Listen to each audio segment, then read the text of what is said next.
उसकी वजह बहुत सारे जो हमारे उलमा हैं, ख़ासकर आसफ़ अशरफ जलाली साहब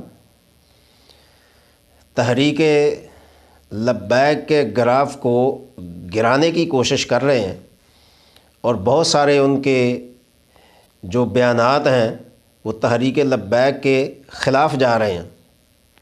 और हाल ही में आपने देखा सुना कि जो सुन्नी कॉन्फ्रेंस हुई थी जिसमें आसफ़ अशरफ जलाली साहब ने ख़िताब किया, उसमें साद रिज़वी नहीं आए।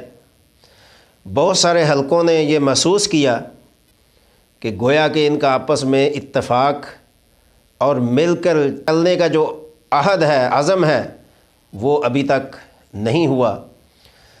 तो मेरी मालूमात के मुताबिक ये अहद व पैमा बहुत मुश्किल है, इसलिए कि जब हमने इलेक्शन लड़ना है और वोट हासिल करने हैं, समझने की बात है कि कोई भी जमात उस वक़्त तक कानूनी तौर पर और ज़ाहरी तौर पर कामयाब नहीं हो सकती जब तक वो अवाम को अपने साथ नहीं मिलाएगी, अवाम की हमदर्दियाँ हासिल नहीं करेगी, अवाम के वोट हासिल नहीं करेगी।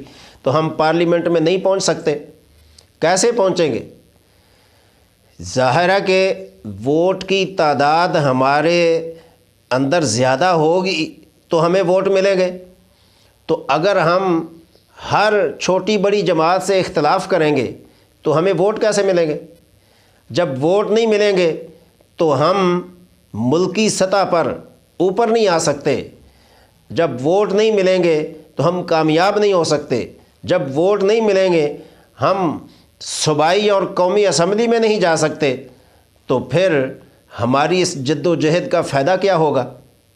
तो यही वजह है कि तहरीक लब्बैक के लिए ये लम्हा फ़िक्रिया है कि उसको चाहिए कि हर जमात के साथ अपने रवाबित को बढ़ाए और ज़्यादा करे, तेज़ करे, ताकि ये जो बल्दियाती इलेक्शन आ रहे हैं उसमें कामयाबी मिले और उसके बाद जो जनरल इलेक्शन आएंगे पूरे मुल्क की सतह पर उसमें उसको कामयाबी मिले।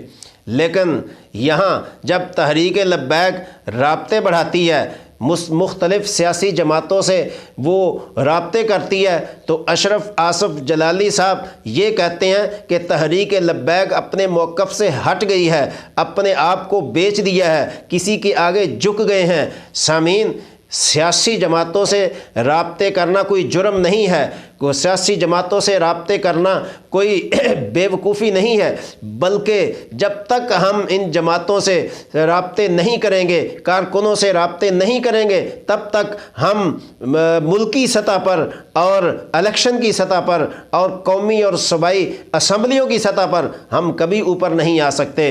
तो इसलिए वोट लेने के लिए हमें सियासी जमातों से भी राब्ता करना पड़ेगा, मजहबी जमातों से भी राब्ता करना पड़ेगा, देवबंदियों से राब्ता भी करना पड़ेगा, अहले हदीसों से भी राब्ता करना पड़ेगा, ताकि तमाम मुसलमान इकट्ठे होकर जब एक मुत्तफ़िक और इत्तेहाद बनाएंगे फिर जाकर हमें कामयाबी मिलेगी। अशरफ जलाली साहब सोचें कि मेरी तहरीक मुझे वोट दे तभी मैं कामयाब हूँगा, कभी ना सोचना कि इस तरह तुम कामयाब हो सकते हो। कामयाबी के लिए आपको एक दूसरे के करीब आना पड़ेगा।